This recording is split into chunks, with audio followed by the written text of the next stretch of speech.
what he believes in.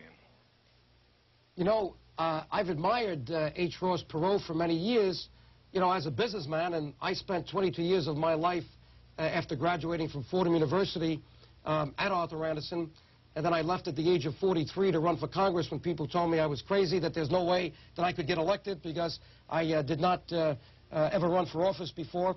But I made it, very close election, and then I had to win another close election against Bella Abzug in 1986, and hopefully I'll be back. But I can tell you this, that I was at many seminars. In fact, I remember one in Houston, it probably was 5 or 6 years ago, where H. Ross Perot spoke.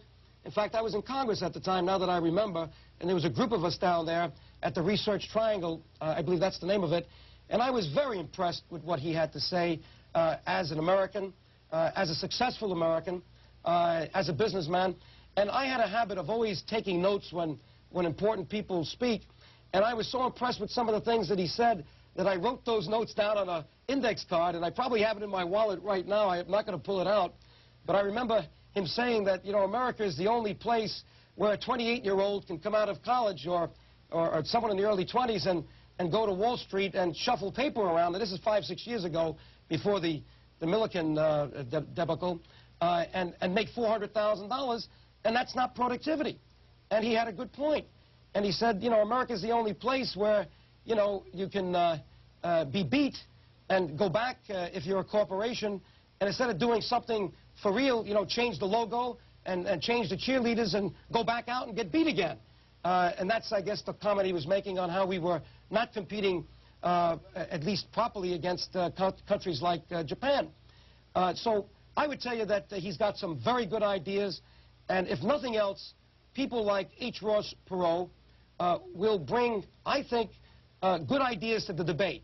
I mean, I'm supporting President George Bush. I think George Bush has done a good job. When you look at the alternatives, you see in George Bush someone that has the experience. He was an ambassador, head of the CIA. He was vice president. He was president. He is president 4 years. We know what we got. We know we can trust George Bush, and I think we can trust him for another 4 years. But I like the idea of H. Ross Perot jumping into the fray. That's America. America requires competition. That's what democracy is all about. And I wish him good luck. And I hope he sets a debate so that we all, at the end, get a presidency and get a country that is adhering to the highest standards. So I wish him well. I respect him, and hopefully we can talk a little bit at some time. Santa Maria, California. Good evening. Good evening, and cheers to C-SPAN. You do a great job. Thank you. I'd like to ask the congressman a simple little question. He seems to be an honest congressman. We're having a big flare now of retirement, such as Rudman and the rest of them. Isn't it true that this is the last year that you can take all of your remaining campaign funds and turn them over into your own private money? Therefore, many of these men are retiring from Congress with millions of dollars. Of course, this is the last year, but they've done it for a long time. And secondarily, isn't it true that you can retire like you have and then pick up your pension, which is quite substantial, and then, like Bob Dornan started maybe 5 years ago, come back in and then again get another pension? Could you explain how that works in Congress? Sure. Well, first of all, I don't have a pension. I only served 4 years, and you must serve at least 6 until you get a pension. But I could tell you that there's a combination of reasons why people are leaving today, and I don't want to be so jaded as to say they're all leaving to cash in, but you're right. There was a grandfather clause that I think was wrong, and I think it was done back in 1980 or 82, that said that if you were elected before a certain point in time, when you retired, your money didn't have to be put back to the government or to a charity or to or used in politics, but if you pay taxes on it, so that people who do retire, and if they have funds, if they pay taxes on it, they can convert it to personal use.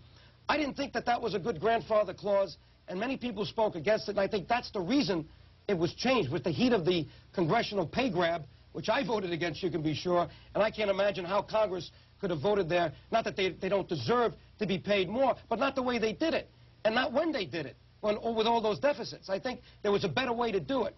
But at that point, they agreed to change this grandfather clause, and you're right, this is the year that if you have substantial monies in your account, if you retire and pay the taxes, you'll be able to convert that to your personal use. I dare say that's not the reason why someone as good as Senator Rudman retired, but there are many, I'm sure, that have that as one of the reasons that they're retiring this year.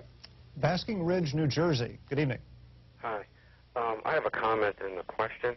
The comment has to do with I've been involved in junk bonds for over 8 years, and one of my former bosses always said that Treasury bills and notes are the ultimate junk bond. So I agree with you that fiscal responsibility is lacking. It's certainly something that is needed. And how can we, the people, get these kinds of financial accounting issues on the presidential agenda? Thanks for the call. Were you able to hear most of that? Yes, it's not easy, and I tried to do it as a congressman. In fact, when you read the book, I was happy that the publisher, and the publisher is Regnery Gateway here in Washington, put in 3 letters that I wrote as a congressman to show you that I try to go all the way on this issue. And these are letters that my staff couldn't write because obviously most staff people don't have the accounting education that I had or the business education. They're good people. They work very hard. But I wrote a letter to President Reagan, I think it was back in 1987, saying, you know, Mr. President, you're going to retire, and people think of you as the greatest deficit spender we've ever had. And it's not true. Because if we were on the kind of accounting system that government imposes on business through the Securities and Exchange Commission, you would find out that President Carter was the biggest deficit spender because most of his spending was on consumption, was on government programs, and much of yours, Mr. President, was on equipment. You rebuilt the military, and that shouldn't be charged against the deficit. And we may even want to borrow against that, but that's an asset. So, Mr. President, you spent money on assets. Mr. Carter spent money proportionally more on government programs, and yet you in your presidency are paying off much of the commitments he made. So it's really a mixed-up situation. Why don't you change the way we account for things now? Because number one, it's the right thing to do. But number two, you shouldn't have to retire with this legacy of being the biggest deficit spender. Well, the Wall Street Journal published that piece shortly thereafter, but the reply that I got from the White House was a 5-page letter. I'm not going to say from whom, but you'll see it in the book. And the bottom line of the 5 pages was, we can't argue with you, Congressman. And by the way, if we did all the things you said, the deficit would be greater. And I said, listen, the deficit is greater. You people are papering over it. And it's time you gave the right accounting and the right accountability to the people of the United States of America. Make them know what the true cost of government is. If you sell it right, maybe they wouldn't mind paying their taxes. So I hope President Bush now takes this message, because I sent a copy of this book to the White House. Now, I could see the president beating up on Congress a lot these days, and I suggested to one of his aides he may want to wave this book around, Unaccountable Congress, because I'm sure that he believes in everything that I've written here. I hope he now, in his second term, because I fully expect that he will be reelected, will now implement this so that he goes down in history as the president to bring fiscal responsibility and public accountability to the great country of the United States of America. Just a few minutes left. Last call, Warner Robins, Georgia. Good evening. Good evening, sir. I'm presently a civil service employee, and I've been out on disability for a couple of years with back injury. And the disarray of the federal workmen's compensation system, I have seen them throw in the last year and a half probably $25,000 to $35,000 away just on my case alone. What can I do, and who can I talk to maybe draw some attention to this? Because if they're doing all the injured employees this way, they are just hundreds of millions of dollars if got to be going down the drain. Thanks for the call. Well, you know the old saw that the squeaky wheel gets the grease. I would start with your representative. I would call your congressman or congresswoman and explain the situation to their administrative aide. In fact, if you don't know the number of the congressman's office in your district, call the line here in the Capitol. It's 202-224-3421. I believe that's the number. And in fact, I'll check on that because I don't want you to be calling the wrong number. Somebody will be getting a lot of different calls. But I know that there is a switchboard for the Capitol there, and that switchboard number is 202-224-3121. That's 224-3121, and ask them for the number or ask them to switch you to the office of your congressman or congresswoman and get their representative, their district representative in your district to attend to this particular problem. And also write a letter or copy in your senator. Now, if that doesn't work, I would go and write a letter to the editor in your local press and send that, a copy of that, to your representative. Congressmen and congresswomen are very sensitive about publicity, and that might get you some attention. I think there are a number of ways to create some heat, so to speak, but if you don't create a squeaky wheel, especially in a big government, you're not going to get the courtesy and the advice that you need. So there are two ideas. In the introduction to this book, and we have just a few seconds left, you say this book actually started with your father. Why did you make that reference? Well, Dad was an immigrant who came here in 1929, and, you know, this story can be repeated a million times in America, but he truly embodied the promise of America because he came here at the age of 15.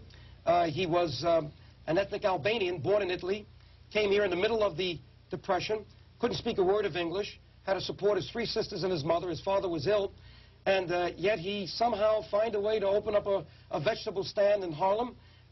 When he married my mother in 1938, they then got in business together, and they opened up a grocery store in the South Bronx, in the Fordham Road area where I was raised.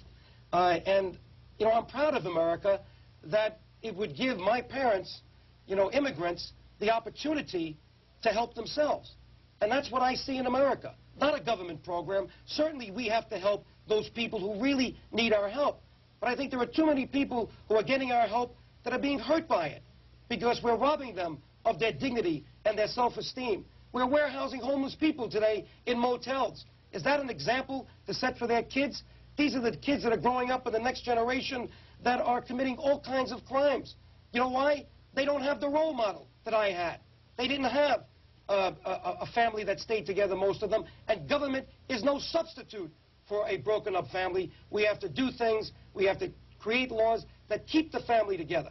So I'm proud of my father for being able to come to America, number one, being able to see the opportunities here and dream a little bit and work a lot and take advantage of America. And by the way, let me just congratulate all the Albanians, because my father was proud to be Albanian as well as Italian and American, who now have a democratic state in Albania. I was there 2 weeks ago, and I have to congratulate Dr. Sali Berisha, the new president of the Democratic Republic of Albania. Welcome to the free world. Joseph DioGuardi is a former member of Congress and is currently running for re-election in New York's 20th Congressional District. He's the author of Unaccountable Congress, It Doesn't Add Up. Thanks very much for being with us. Nice to be here. And as always, we thank you for your calls and your comments. Have a good evening.